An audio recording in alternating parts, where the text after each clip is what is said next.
just a wee bit early this month, but since I'm almost done with August, I'm probably going to start some of these early. So let's talk about what I'm going to read in September.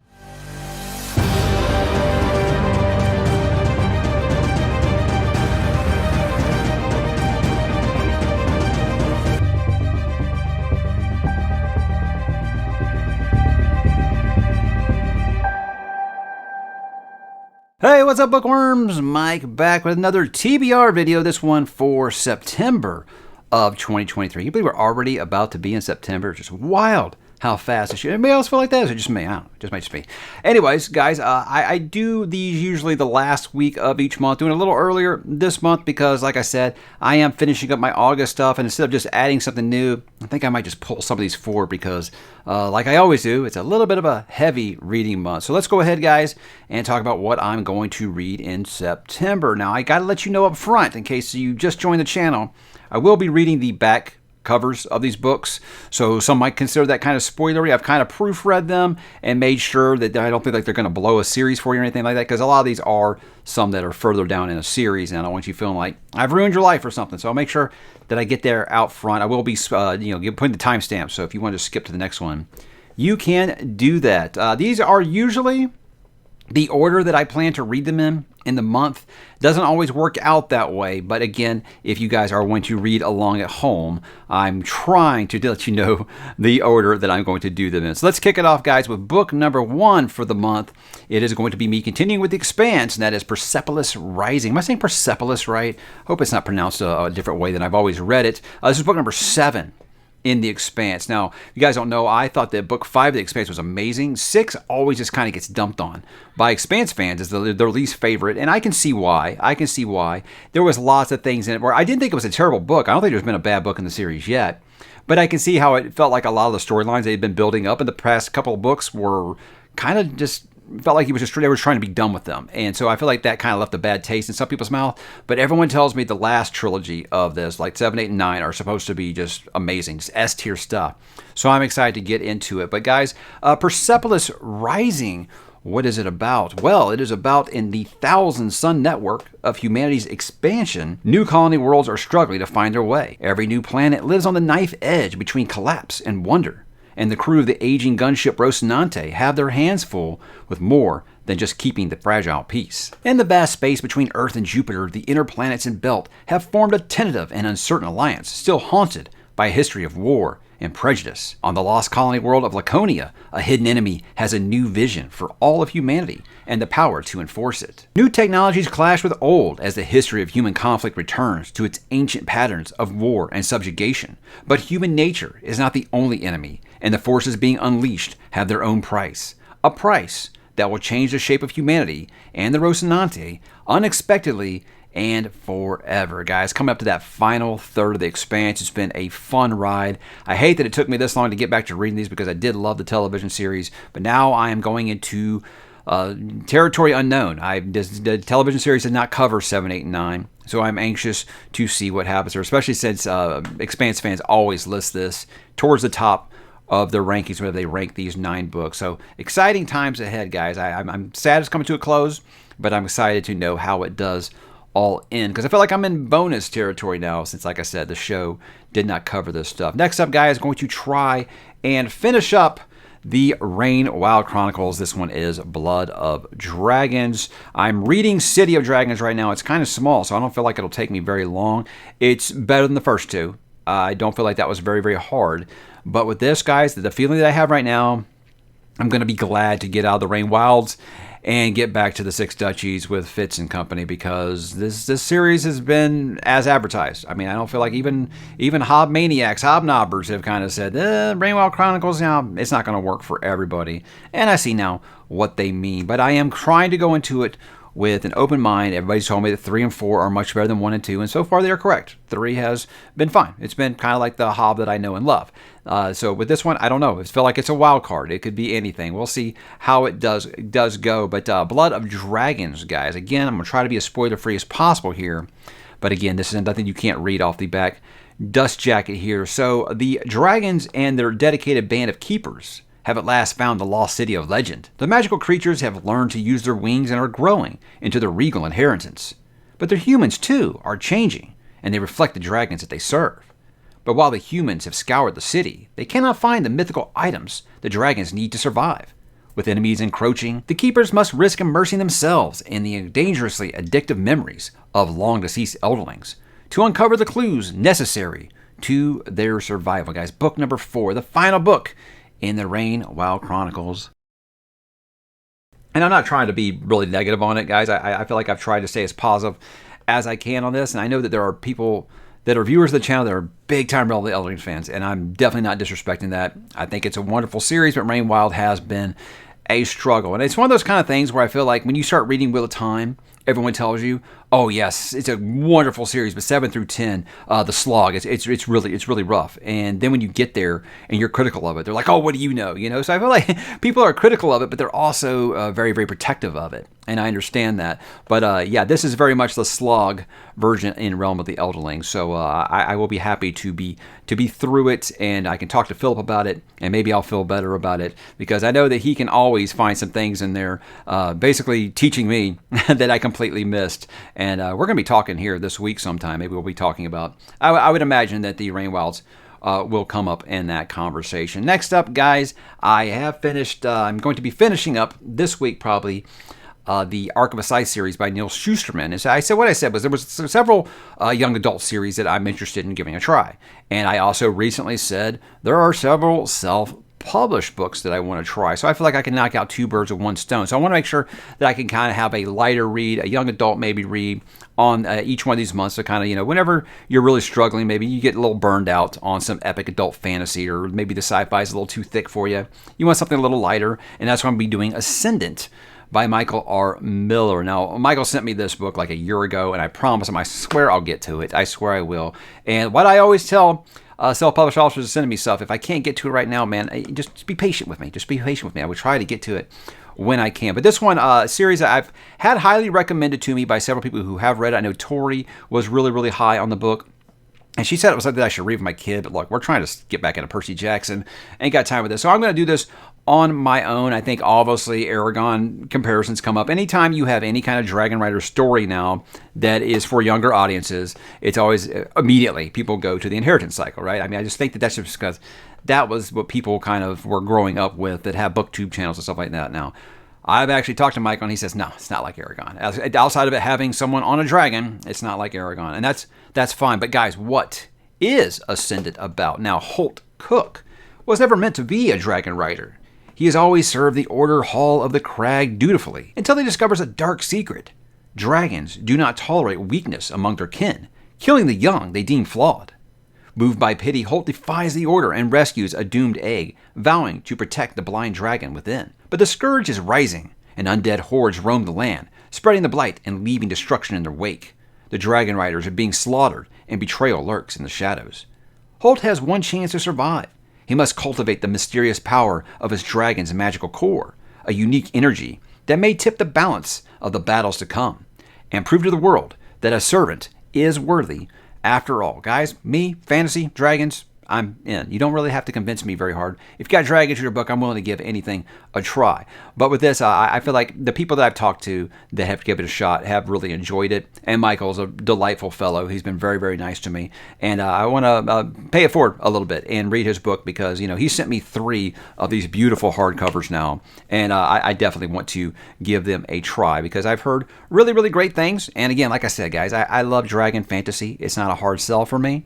So I will definitely be giving it a try. Next up, guys, I'm supposed to be getting the Kickstarter version of this real soon. I've seen some people have already kind of got theirs. Library of Viking was sharing pictures of it on his social media today, and I was like, where's mine? God dang it. But I'm talking about The Sword of Kaigan by M.L. Wang. This is another one of those self-pub books that I said I wanted to read soon, and it is going to be happening as soon as I get that Kickstarter version in my hand, because I don't even have a digital version of this one. So this is a book that has come very, very highly recommended by several people. Petrick's been in my ear for a couple years now for me to read Sword of Kaigan. And like I said, I know it's not anything similar to Shogun, but I was saying that I'm watching the miniseries Shogun right now because I plan to read Shogun next year, in case you're wondering. I know that a lot of you have been begging me to do that for a while. And I said, hey, I'm really interested in the Japanese culture right now. I mean, I don't think it's even our world if you kind of read the synopses here. But with me, it's like anything that's kind of that culture right now, I'm very, very interested in. And so if it is kind of Japanese inspired, I'm very, very interested already. But again, all the recommendations I got for it, even if not, hey, that's just what I've heard. That's what I'm going off of. I'm way off base there.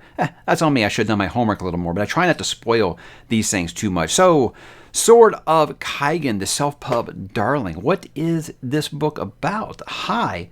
On the mountainside of the edge of the Kaigenese Empire live the most powerful warriors in the world. Superhumans capable of raising the sea and wielding blades of ice. For hundreds of years, the fighters of the Kusanagi Peninsula have held the Empire's enemies at bay, earning their frozen land the name the Sword of Kaigen.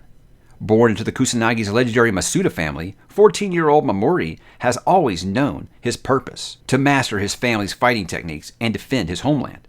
But when an outsider arrives and pulls back the curtain on Kaigen's alleged age of peace, Mamori realizes that he might not have much time to become the fighter he was bred to be. Misaki told herself that she left the passions of her youth behind when she married into the Masuda house. Determined to be a good housewife and mother, she hid away her sword, along with everything from her days as a fighter in a faraway country. But the threat of an impending invasion looming across the sea, Misaki finds the fighter in her clawing its way back to the surface, guys. This one sounds really, really cool. I am down with that. It sounds really, really good by that synopsis. This is Sword of Kaigen. I'd like to do that one sooner rather than later. So that one, really, seriously, as soon as it arrives in my mailbox, that's the one that I'm going to be doing next. Recently, I made a video that was talking about popular sci-fi books that I would like to read. And what that video was, is it was like, these are books everyone's heard of, really, if you're into the sci-fi community at all. So there's no real surprises. They're just super popular ones. Really those books that when you say you haven't read it, people are like, oh my God, you haven't read that. Why don't you read that right now? Well, I'm going to kind of jump on that list immediately. Not really doing a sci-fi September this year. So I said, let me get a sci-fi / speculative fiction kind of book on there. So I decided to get a shorter one here because the last book I'm going to be talking about is kind of a chonker. So I'm going to be doing Flowers for Algernon by Daniel Keyes. Now, a while back, guys, I did, and I've got that one on digital in case you're wondering why I'm not holding it up. I haven't actually gotten a physical copy. If I love it, I'll go get one of those nice hardcovers of it. But this is one back when I did a video, 2 years ago, about books that made me cry. Of all the books that I haven't read that I got suggested in the comments from people, one was Of Mice and Men, and the other one was Flowers for Algernon. Everybody's saying this book makes them cry. I asked my wife, hey, you ever read Flowers for Algernon? She's like, yeah. It's like, did it make you cry? She's like, oh, yeah. So I'm really curious to see what happens here, because if you go off of the synopsis, it doesn't sound anything like a tearjerker to me. But I don't know. I guess we'll find out. So since I'm the last one, apparently, guys, who hasn't read this, I'll go ahead and explain what it's about, maybe for people like me. Charlie Gordon. He's about to embark upon an unprecedented journey. He was born with an unusually low IQ, and he's been chosen as a perfect subject for an experimental surgery that researchers hope will increase his intelligence, a procedure that has already been highly successful when tested on a lab mouse named Algernon. As the treatment takes effect, Charlie's intelligence expands until it surpasses that of the doctors who engineered his metamorphosis. The experiment appears to be a scientific breakthrough of paramount importance, until Algernon suddenly deteriorates. The question comes, will the same happen to Charlie? So, again, guys, I mean, maybe you can see, oh yeah, I can see why that's going to end up being sad. I'm not sure. We shall see, guys. It's not really, really hard to pull the tears out of me if I get attached to your characters. So we'll see. We'll see what happens, but I'm excited. Anytime I get to visit a classic, I'm excited. And like I said, after that Expanse book, just really, really the Nemesis game, it was my book of the month that month, just got me really, really excited to read some more science fiction. And I said, I want to hit some of these heavy hitters that I've never gotten to before. So Flowers for Algernon will be the first one. Now, the last book I have on here, guys, and I bet everybody thinks they know what it is, because they do know there's a new Stephen King book coming out this month. Well, guys, it's not the new Stephen King book coming out this month. And I'm more on that here in a minute. But let's talk about what I do plan to read here. It's a big one. In that sci-fi video, popular sci-fi, I tried to go all the way from like the 1930s all the way to like the present day. So I had a couple of new ones. I had Tchaikovsky on there. You know, I had the Metro series on there. So I tried to get some that were a little more modern. And one of the ones that kept coming up a lot in the comments, based off of my love for Stephen King, was The Passage by Justin Cronin. I actually have it up here. I actually went and bought it after all those recommendations. And then I talked to Josh over at Red Fury Books. And he had just done a video on post-apocalyptic books. And I watched it, and of course, he talked about this book in there. And I was like, that sounds really damn good. Like, I want to read that right now. So it was one of those things where I was like, look, it's massive. It's massive. So I was like, I can't do that while I'm reading Of War and Ruin, which was the biggest book I've read this year. So I said, hey, maybe I can fit that in sometime in September because of that aforementioned Stephen King book that I plan not really to read yet. Now, again, I'll explain why in a minute, but with this one, guys, I've heard about this book off and on since I started the channel, mixed reviews of it. But a lot of Stephen King fans have dropped in my Stand review, have stopped in my Salem's Lot review, and they have always recommended this book. They're like, just don't worry about that horrible dog shit TV series. It's nothing like that. It's really, really good. I think you're going to like it. So there is still a lot of mixed reactions to this book, but I feel like a lot of Stephen King fans that love the way he does slice of life, even in a post-apocalyptic setting, maybe with some vampires, that might work for me. So I'm really excited about it. I read the synopsis for it, and I was like, this sounds pretty damn good. So I thought, as an easy lead-in into spooky season in October, a book that's, kind of cross-platform here, where it's kind of science fiction / horror, I feel like I can kind of fit that in, kind of lead in to the spooky season here in October. But guys, in case you don't know what The Passage is about, well, it happened fast. 32 minutes for one world to die and another to be born. A security breach at a secret U.S. government facility unleashes the monstrous product of a chilling military experiment. A night of chaos and carnage gives way to sunrise on a nation, and ultimately a world forever altered. All that remains for the stunned survivors is the long fight ahead, and further ruled by fear of darkness, of death, and a fate far worse. As civilization swiftly crumbles into the primal landscape of predators and prey, two people flee in search of sanctuary. FBI agent Brad Wolgast is a good man haunted by what he's done in the line of duty.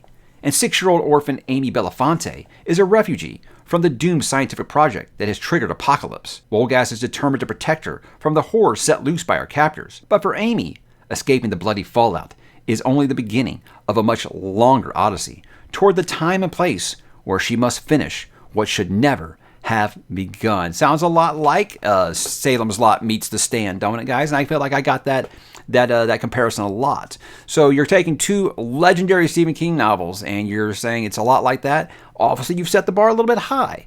But again, I've heard so much about this book over the years that I'm excited to finally do it.